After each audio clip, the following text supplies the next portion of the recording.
a burnt out bulb. Great. Just a second. And they were pretty easy to fix. So I've transitioned to the next generation of presentations. There you go. So this is just one of the topics that I cover in my career as a park naturalist. So I don't like to present myself as a railroad expert. I don't know everything there is to know about the topic, but I became very passionate about this subject years ago. And I've worked it into my various presentations, both PowerPoint as well as van trips, which we were doing in earnest before COVID, taking people around to visit these sites in person, along with other topics like bird watching and botany and ghost towns of the Pine Barrens. Those are some of our more popular ones. But today we're doing an armchair tour of this railroad.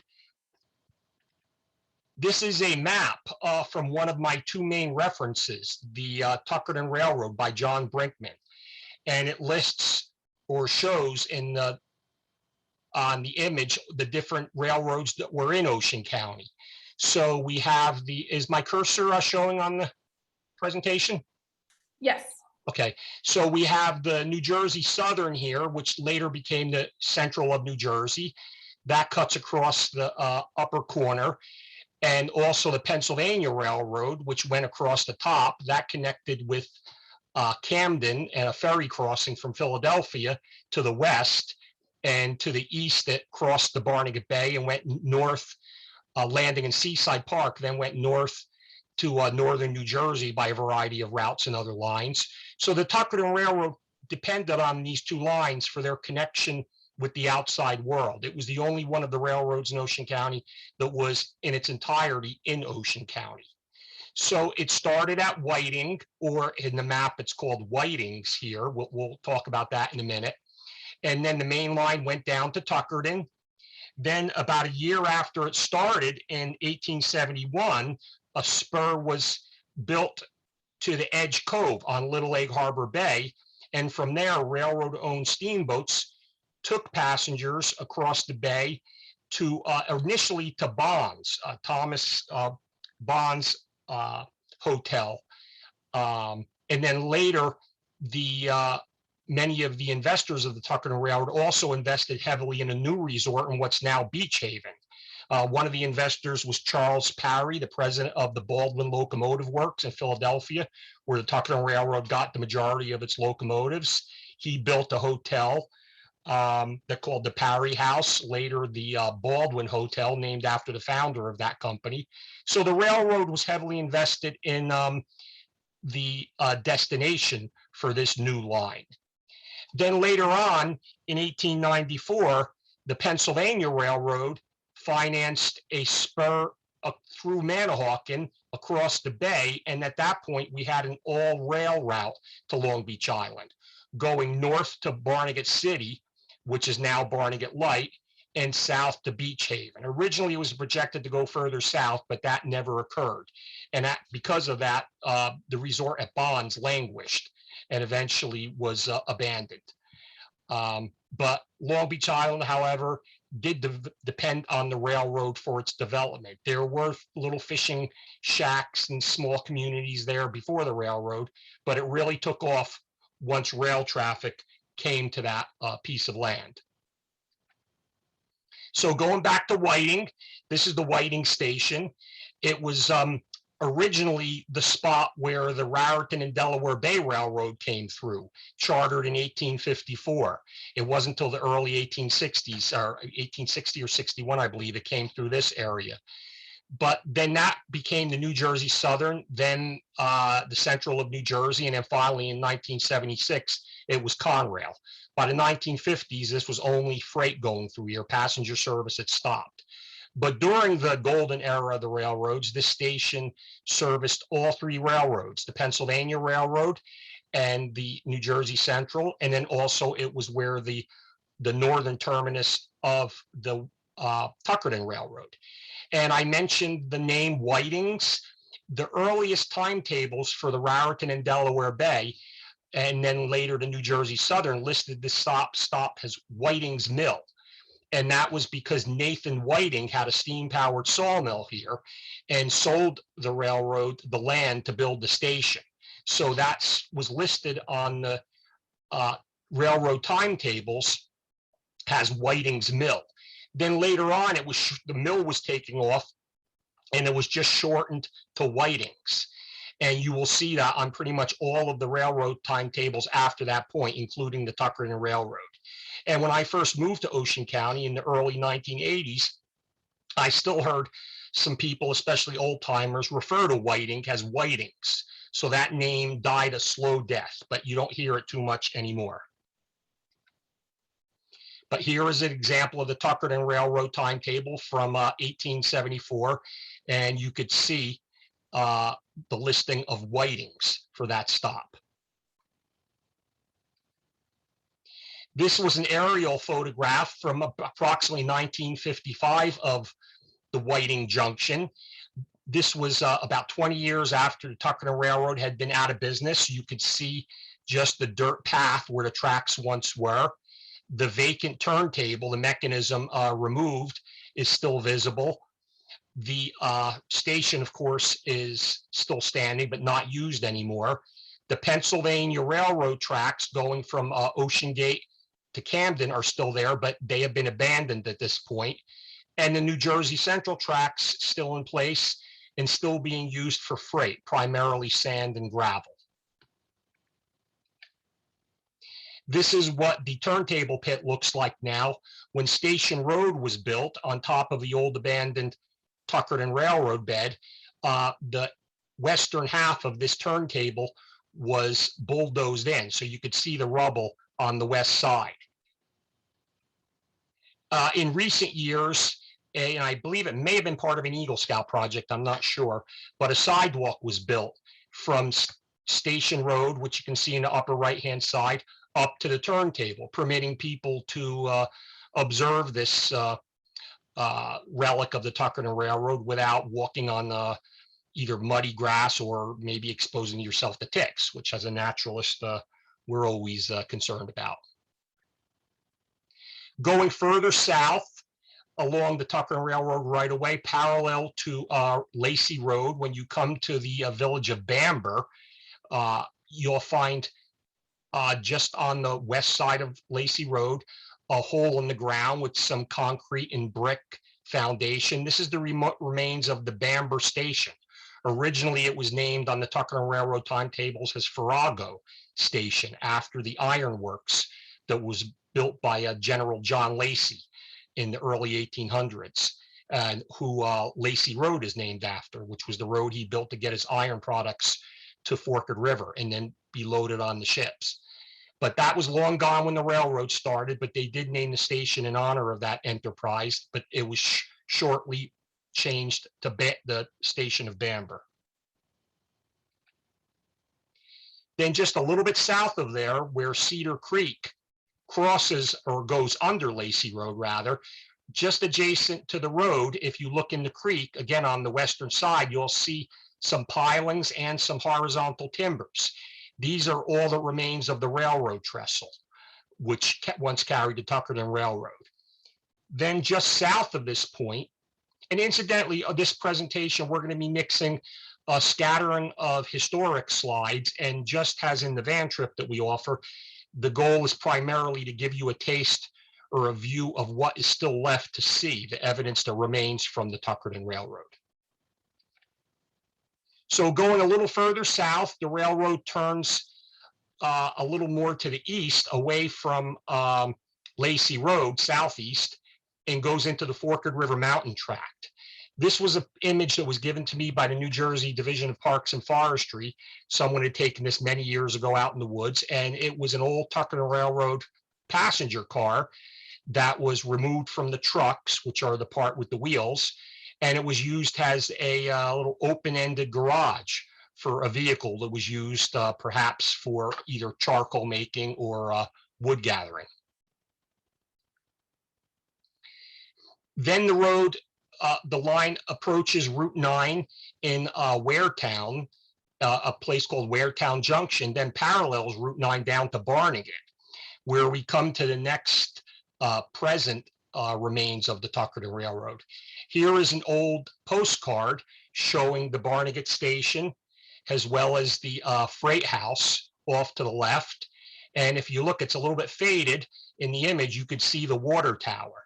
Now, this is now part of that water tower is actually the old CNJ water tower, which the line paralleled the Tuckerton Railroad.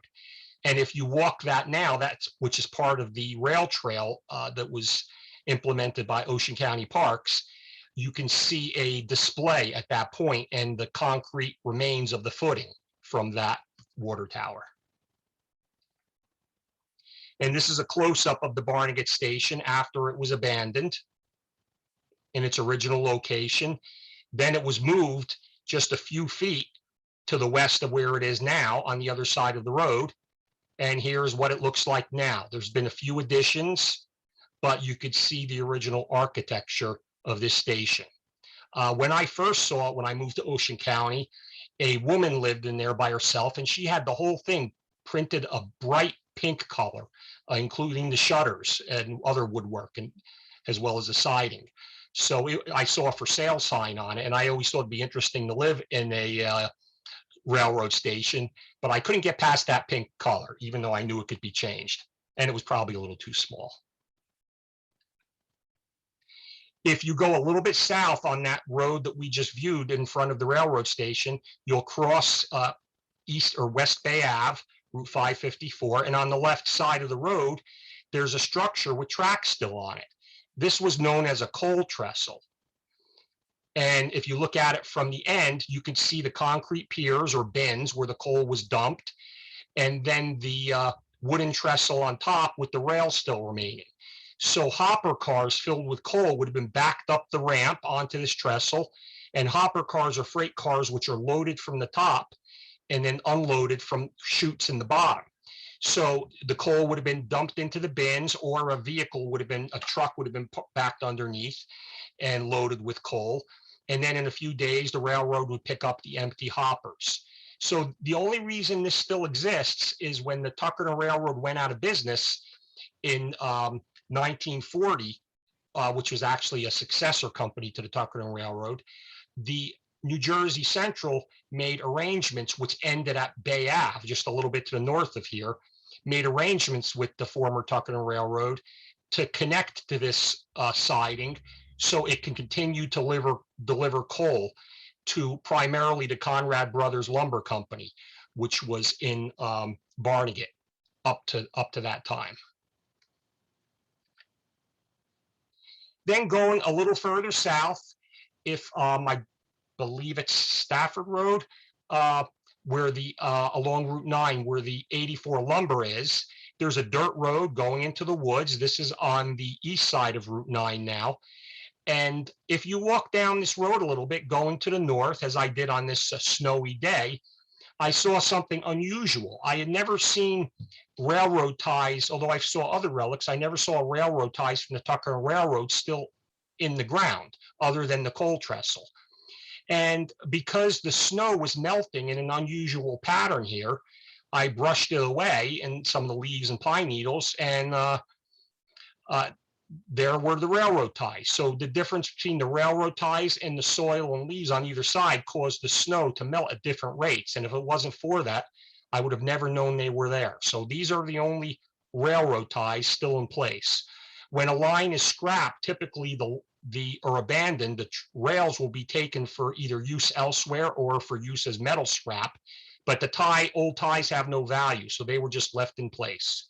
But this is something you can still see, and you could go down this road legally. This is part of the Ocean County Natural Land Trust property, which are properties that are purchased with a voter-approved tax fund, and it acquires land to keep it in its natural condition to preserve open space, and it is available to the public to use. Then we come down to Manahawkin, where we find another relic of the railroad still standing, although not in this spot. This was the Manahawkin Station, and it was located on the corner of Stafford and Letts Road, where Larry's Barbershop is now, I believe. And this is a picture when it was abandoned. And then in, I believe it was 1990, the Stafford Historical Society had this moved to Heritage Park, which is across the street from A. Paul King Park, the county park, and it was restored and is now one of the museum structures for the Stafford Historical Society. And this is what it looks like now. And other than new siding and new shingles, it's pretty much unlike the Barnegat Station in its original condition. Now, this is a widely circulated postcard. I've seen this published in a number of books, and still trying to get an original copy of it. But if you look at this image, you have the Manahawkin Station to your left and a steam engine stopped on the main line, the freight house behind it, and then there's a passing siding where freight cars or passenger cars that had to stop for any length of time to unload cargo or such would be out of the way of the main line. And on that platform is a baggage cart, which would be used to get people's luggage or parcels being delivered over to the freight house. And if you look at the next slide, we'll see what the Historical Society did. They located some tracks that they obtained, as well as a wooden platform and an old original baggage cart to duplicate the image of that slide. So that was a neat way to set up that site. Also, there is an old work shack, or tool shed, which was located along the rails on Long Beach Island, just after the rails reached the island from the Bana Islands. So work tool sheds like this will be located at regular intervals along the tracks, and it would have the tools that would be used to replace ties or rails, or just any maintenance work that needed to be done. This particular one also originally had rails in it for a small hand cart that could then be used to go up and down the track to access other areas. Another relic here, which I remember seeing in its original location, is the crossing in Whiting, where the Tuckerton Railroad met the New Jersey Central and the Pennsylvania Railroad, and this is where those two larger lines crossed. So the amount of traffic that this particular piece of track saw is virtually hard to imagine. All the north-south trains on the New Jersey Central, including the famous Blue Comet, would have traveled on this. All the trains coming from Camden to the Barnegat Bay and further north, or going to the Tuckerton Railroad, would have crossed on this as well. So this may not seem significant to someone not familiar with it, but it's very significant to rail historians. The other thing we have in this image is some concrete piers. These were rescued from a section just off on the south side of Route 72 and the east side of Route 9. And these were the bases of a water tower on the Tuckerton Railroad, on the route that went to Long Beach Island. And there were several water towers on the Tuckerton Railroad, but this particular tower was the largest one.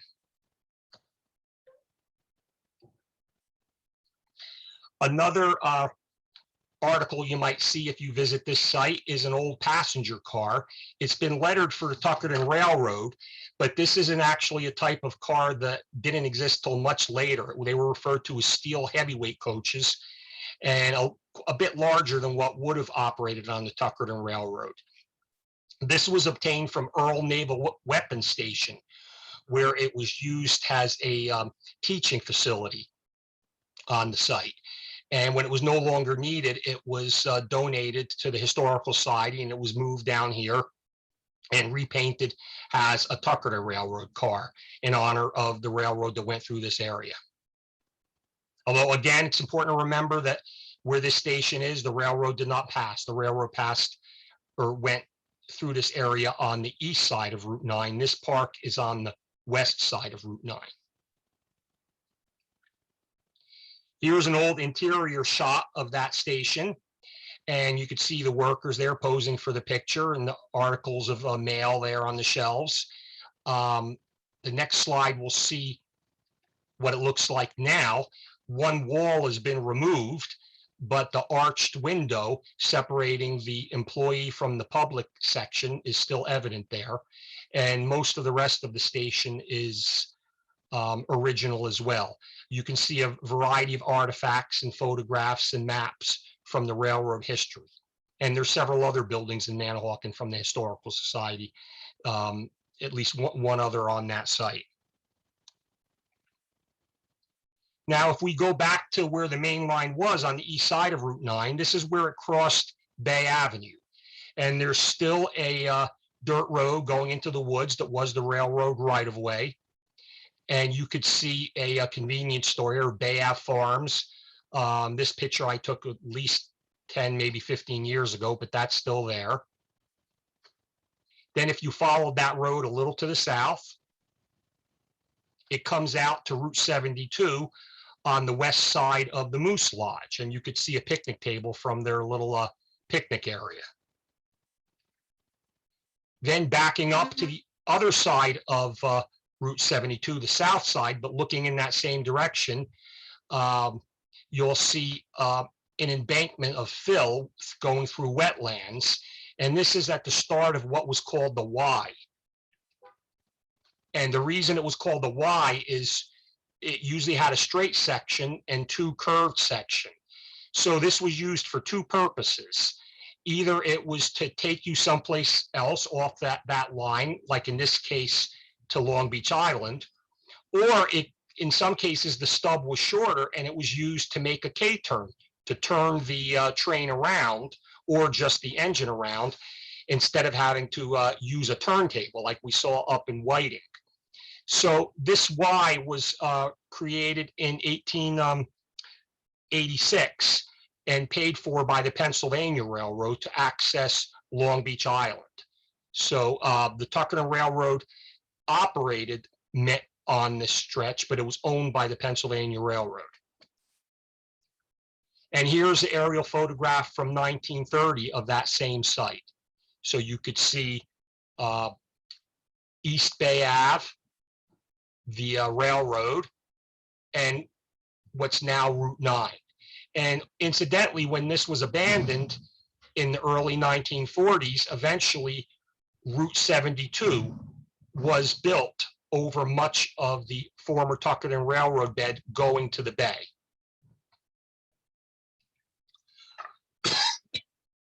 Traveling a little further east, crossing over the causeway, we come to a group of islands. On some old maps, they're collectively called the Cedar Bana Islands.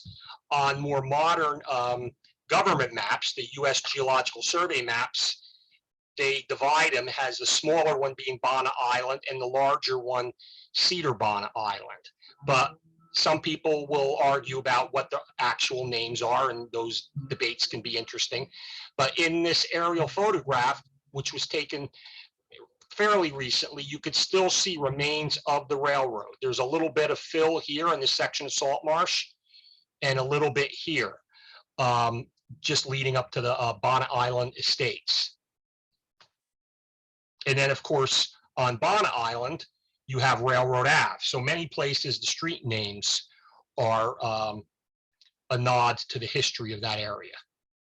So walking out on the section of Salt Marsh with my nice comfortable rubber boots through the mud and marsh, I took this picture of a narrow strip of red cedars and other small trees and shrubs.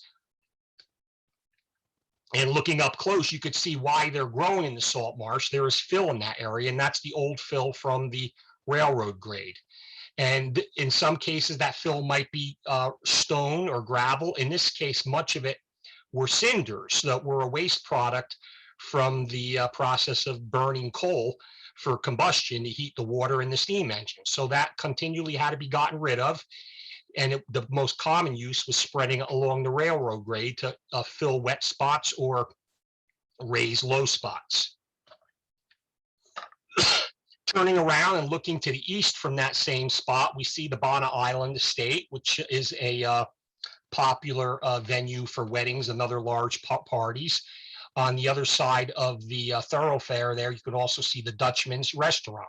But again, you have a narrow line of trees growing where they otherwise would not have grown, and that's because of the railroad fill.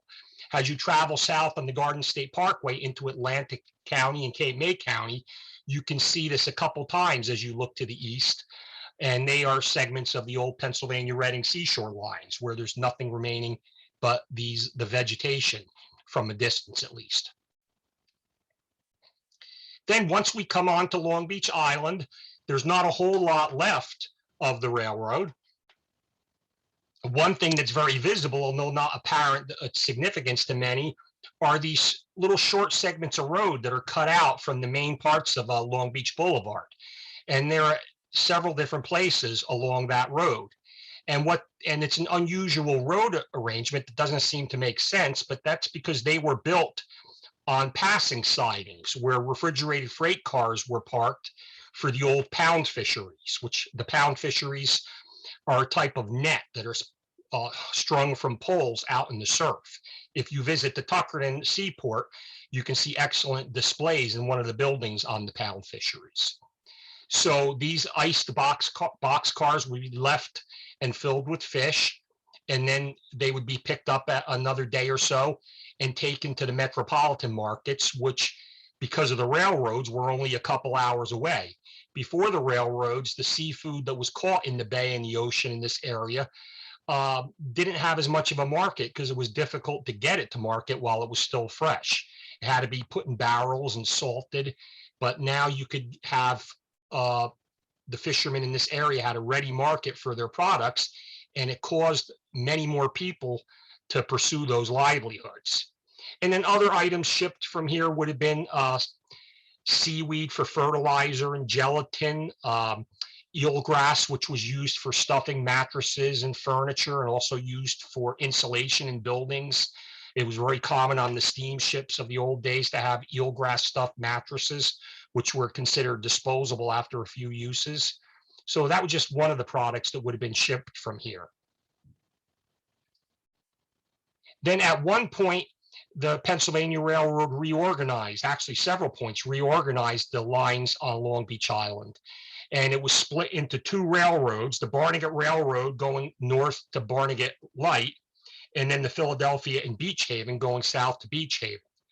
The Barnegat Railroad was then abandoned because of lack of traffic, and a new company was formed by a group of investors called the Manahawkin and Long Beach Transportation Company. And this was one of the engines, which you can't see in this black and white photo, but the green and yellow color caused it to be named the Yellow Jacket. And it only operated for a few years before it too fell to the lack of business on that section of line. Then at the north, the only station still standing on Barnegat or Long Beach Island is the Barnegat Light Station. And this is now a private home, so I don't like to give the exact location where it is because some people like to unfortunately trespass to get better photographs, and the people owning these buildings get tired of that very quickly. So but if you're a good detective, you can find it on your own, which is what I had to do, and it took me quite a while, and that makes it even more fun though. Then going back to the south, we have a couple of historic photographs. This is the station at Beachhaven Terrace, and it gives you a good contrast. Some of the stations were regular stops, like the Barnegat Light Station or the Beachhaven Station, and others were what were called flag stops. So there would be a flag that you would stick in a holder or perhaps wave to the train if you needed it to stop. Otherwise, the train would just pass by and only stop at one of the regular scheduled stops. Then this is a postcard of the Beachhaven Station. A lot of the images can be obtained from postcards of a lot of her historic subjects, and there are many ones of the various railroad stations available.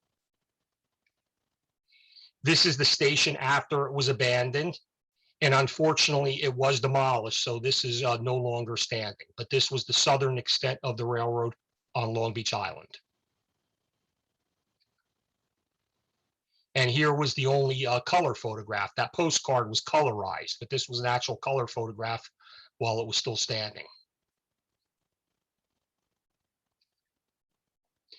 Then going back to Route 9, joining the mainland, if we go south just a little bit, we come to Mill Creek, which is the creek that drains out of Manahawkin Lake.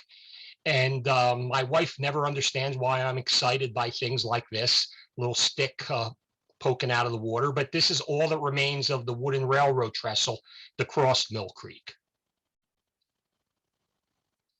Then we have an image of the Cedar Run station, which again, unfortunately, is no longer there. Then the railroad comes back out to Route 9, what's now Route 9, and crosses over at a place called Cox Crossing Road. There was a farm there owned by a man of that name. And up till not too long ago, you could still see a railroad tie poking out of the asphalt, but that's been paved over and presumably still there, maybe to make its appearance some future date. Caitlin, is everything still seem to be going okay? I haven't heard any signs of life other than my own. No, everything's great. Nope. Okay, just wanted to make sure I wasn't all by myself here accidentally. No, you're good. There are some questions filling in, but I think they will be, I think some of them you're answering as you go. So I think we'll wait to maybe check in and see if there are any more at the end. So, but keep on going for right now. Okay, yeah, if something pops up along those lines that you think best answer right there, I can pause. Otherwise, I can take any at the end that haven't been addressed. Okay, sounds good. So just after it crosses a Route 9 at Cox Crossing, the right-of-way goes through one of Clayton Sand and Gravel's yards. This was actually used for shipping sand and gravel when the railroad was still functioning. The railroad had a lot of financial difficulties almost from the outset. It never made a lot of money.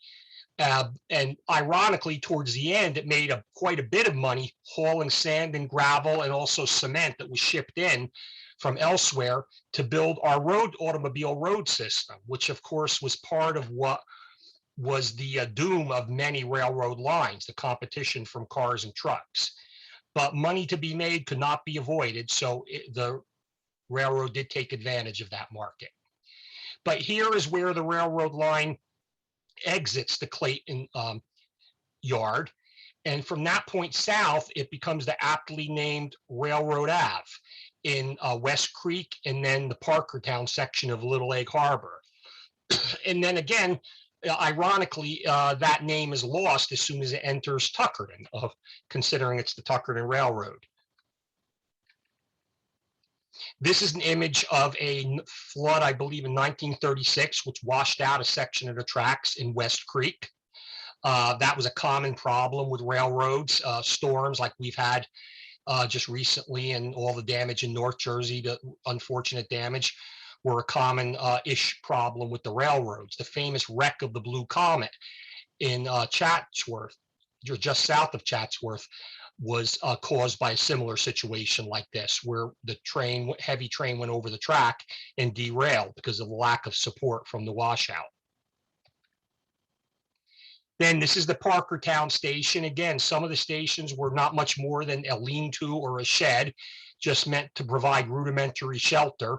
You can liken them to like New Jersey Transit's little metal and glass shelters that you have along the road compared to some of the bigger stations you might have elsewhere.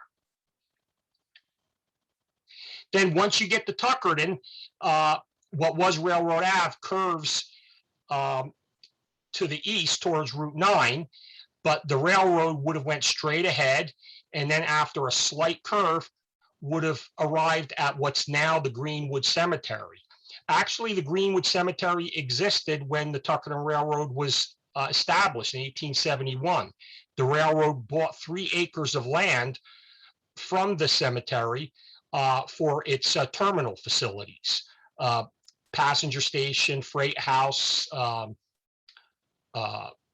engine house, a pair of engine houses to store and repair the locomotives, and then this structure. This is another coal trestle, similar to the one we saw in Barnegat, although that one was for commercial use to sell coal. This one was for storing coal for the railroad's own use for burning in the steam locomotives. So here you have a shot of the piers. Now they have a less glamorous use by the cemetery for storing debris and landscape materials.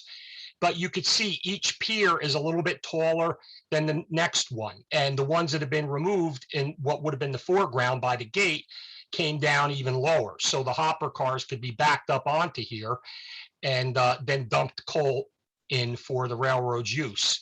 Going back, you'll see the last 3 piers were incorporated into a shed by the cemetery when they purchased the land back from the railroad at the railroad's demise. So that's where they store mowers and other equipment. But you could still see the piers, the 2 that stick out from the building, and the one, you could see the mark of the one that had the angle portion removed. Then at this point in 1872, the year after the railroad was purchased, we mentioned when we looked at the map at the very beginning, the Edge Cove spur that went to Edge Cove on Little Lake Harbor Bay. So this was one of the several small steamboats that were owned by the railroad. And as I said, they originally took people from that landing. It was only about a 2-mile spur from the railroad where the cemetery is now. But these boats took people from that landing to Holgate, where Bond's house was. And then later, it took them to Beachhaven for the new resorts.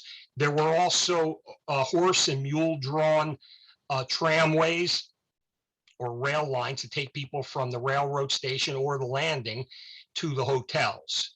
And at least even one small steam engine was, before the railroad came to the island, one small steam engine was used on those tramways as well as livestock, but it must have not proved very efficient because it was only used for a short time, and then horses or mules brought people to the station, to the hotels after that point. Now, when the railroad trestle was built to Long Beach Island and Manahawkin in 1886, this line was no longer used. For a very short time, it was used for emergencies when there was damage or ice or some other problem on the trestle or that line. But soon it was not needed, and it was leased to a clam dealer from Tuckerton, and he would buy clams from the various clammers on the bay that would bring them to the landing. And it's the story passed down that the clammers rigged up a old abandoned flat car from the Tuckerton Railroad with a sail. And with their knowledge of sailing with, against, and sideways to the winds, they were able to sail this car up the tracks and coast right into the station. I've heard some historians, including John Brinkman in his book, have a little bit of skepticism to this story since there's no photographs of it. It's been a long time since anyone was still alive who would have remembered it. But it's one of those legends that's earned a pretty solid place in our history. And it's more likely that for us skeptics that this was also pulled by horses and mules, which would have been probably more efficient, but it's not outside the realm of possibility. So we like to think about this along with other legends like the Jersey Devil and so forth. Now, if you drive down Route 539 or North Green Street, on the left side, if you're coming south, you'll see a brown building. It's a daycare center, Kangaroo Court Daycare. And if you pull onto Railroad Ave, aptly named, and pull into Kangaroo Court's parking lot and turn around, this is the view you would have.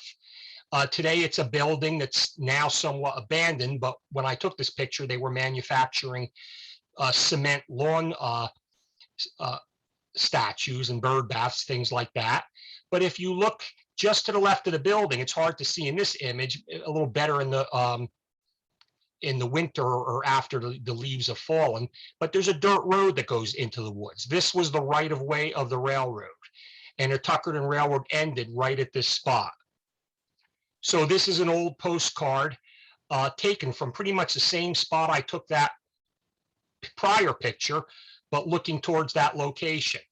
Somebody corrected me once when I was giving this presentation saying it was the Mount Holly station, not the Tuckerton station, but this is actually a poster for the Mount Holly Fair that's on the side of the building, which the Mount Holly County Fair, where it was held. So this is the passenger station. This is one of the engine houses, and here's the a switch that directed the cars or the locomotives into the engine house, where they'd be either stored or serviced. And then the freight house is to the rear.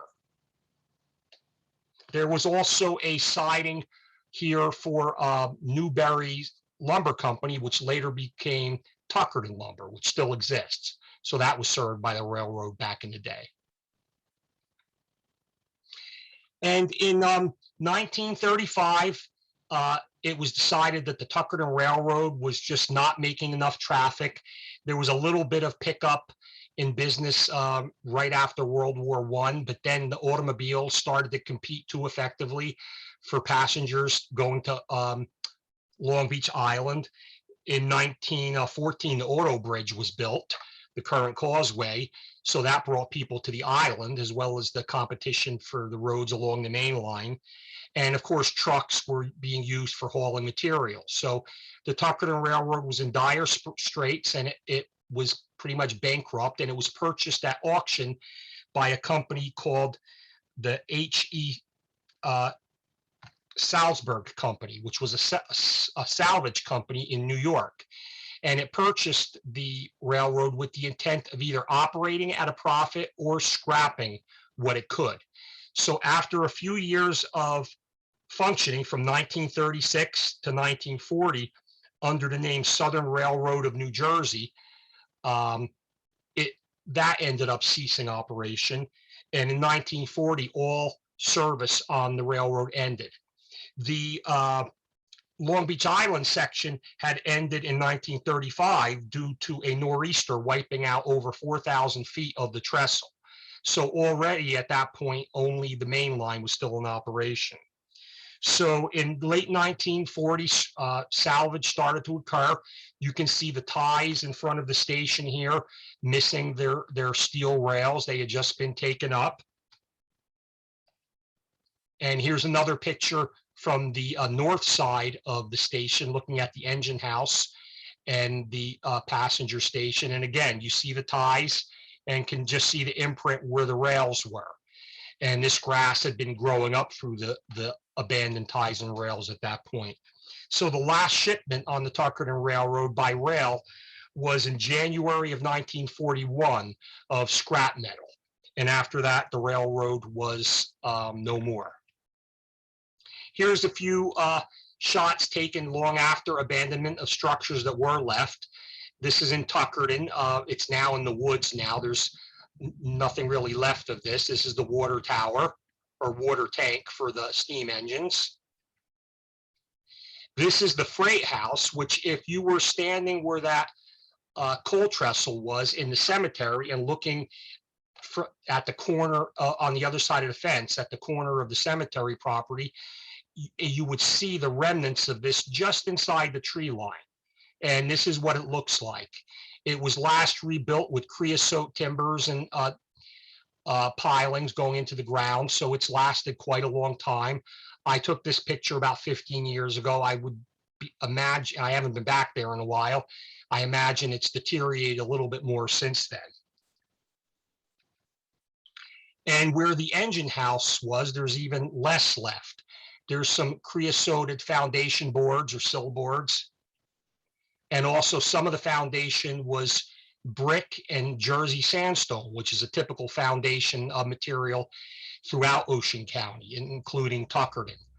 As a naturalist, I also have to note a couple plants in this image.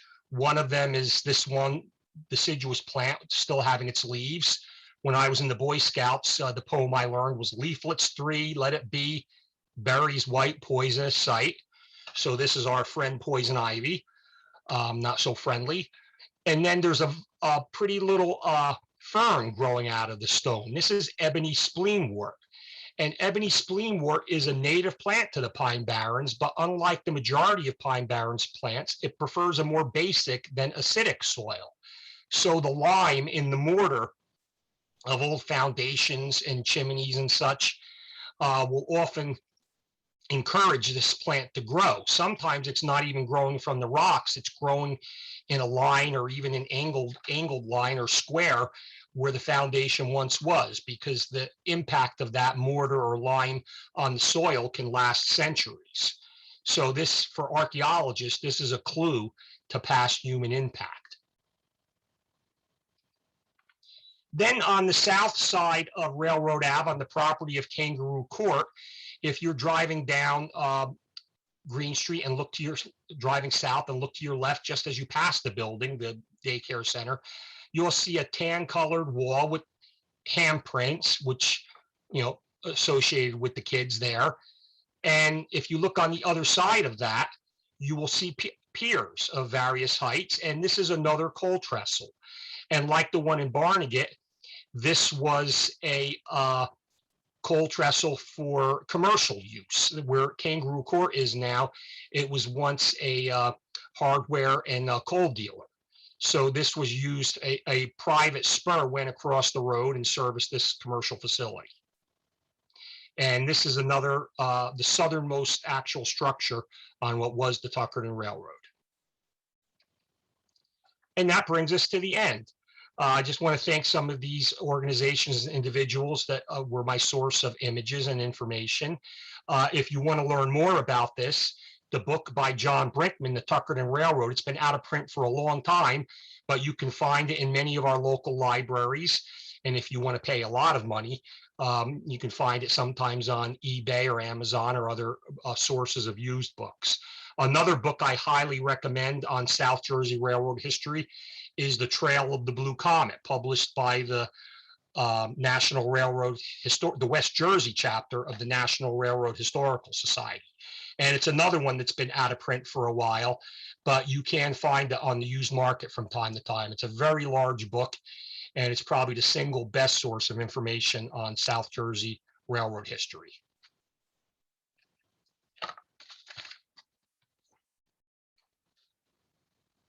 All right, that was great. A lot of great information, German. Thank you, and some really awesome photos too. Really interesting. Well, thank you. All right. So if anyone has any questions. Whoops.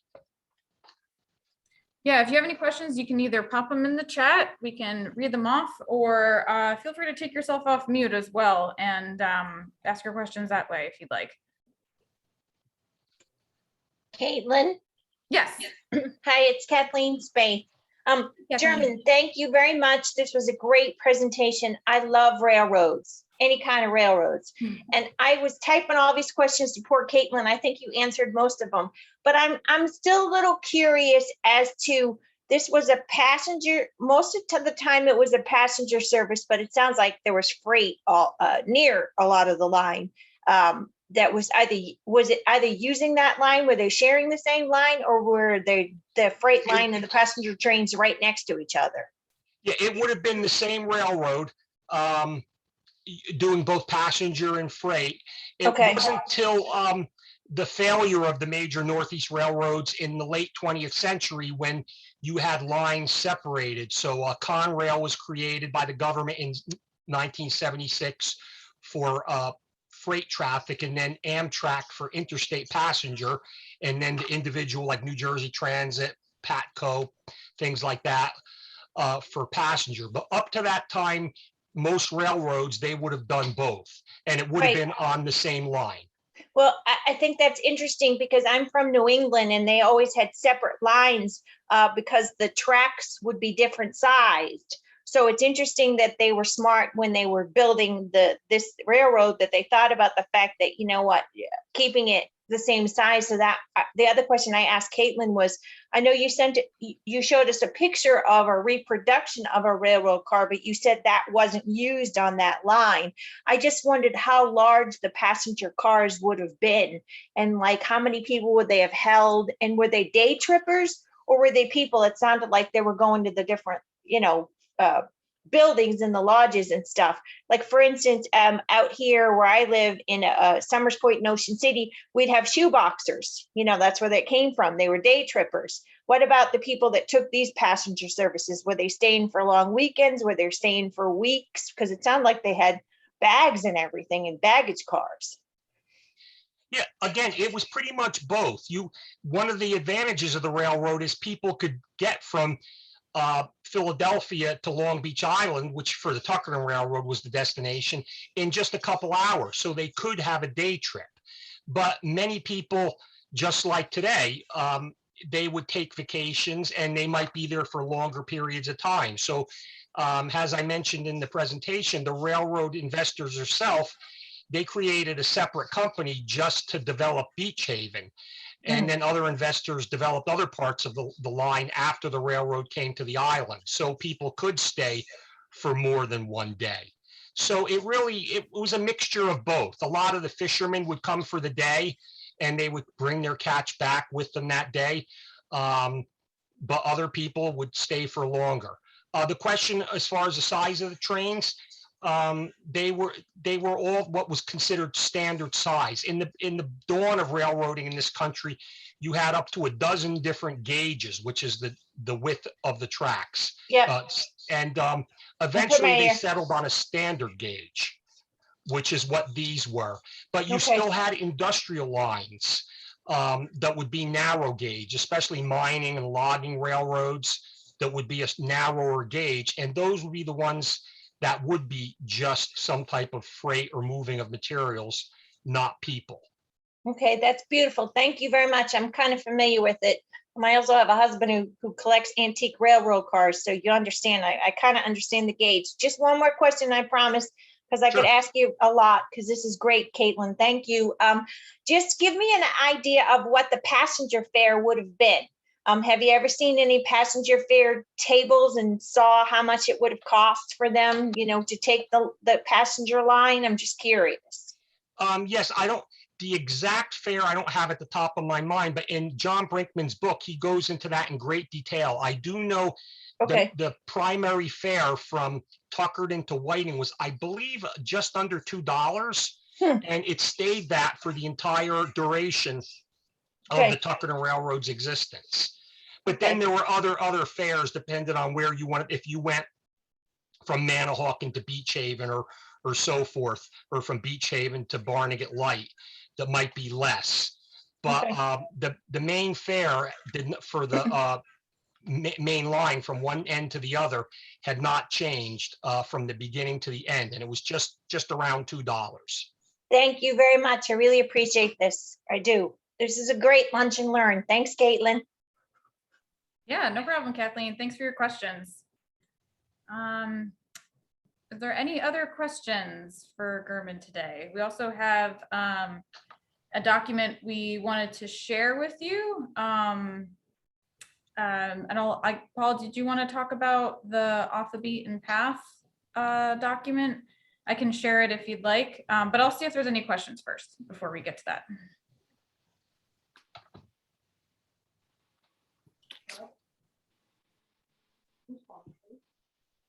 And if something comes up you thought about or think about later, you can always contact me at Wells Mills Park. It's if you have something to write with, it's 609-971-3085. And of course, you can get that from our website, oceancountyparks.org, or even the phone book if you still use those. Great, that's good to know. I don't see any other questions or hear anyone coming off mute. So we can just mention that Off the Beaten Path document real quick, Paul, if you'd like. Okay, we've Garmin has produced a document for those people who want to go see what's left of the Tuckerton Railroad. And there's sections by how to get to each of them and what you can see during that trip that you take as you go through it. This is available from Caitlin. She'll send it to you electronically. And we encourage you to, if you're really interested in this, to go on German's van trips where he takes you, I think it's all day, German, isn't it? Yeah, it's the better part of a day. Better From part of usually a from day. like about 8:30 till maybe 4 o'clock on this particular trip. Right, right. And you And will that looks see at all of the everything. railroads, not just the Tuckerton. Right, okay. And so that's all available to you for those that are interested, share them with people that you know. We're glad you participated. Garmin, thank you very much. This was Oh, an my pleasure. excellent presentation. Yeah, Excellent. this was fantastic. I'll send this to the emails that everyone used to register for today's program. So, all right. Well, thank you once again to everybody for participating. We will see you at the next Lunch and Learn, hopefully next month, which is always the second Wednesday of every month. So I believe that is October 13th. We'll have more details about that Lunch and Learn topic and all the rest of the Lunch and Learns soon to come. All right. So thank you, everybody, and enjoy the rest of your day. Thank you again, Gurman, too. You're Thank you, welcome. Caitlin. Thank you all. Yep. Yeah. Take care, everybody. Have a great day.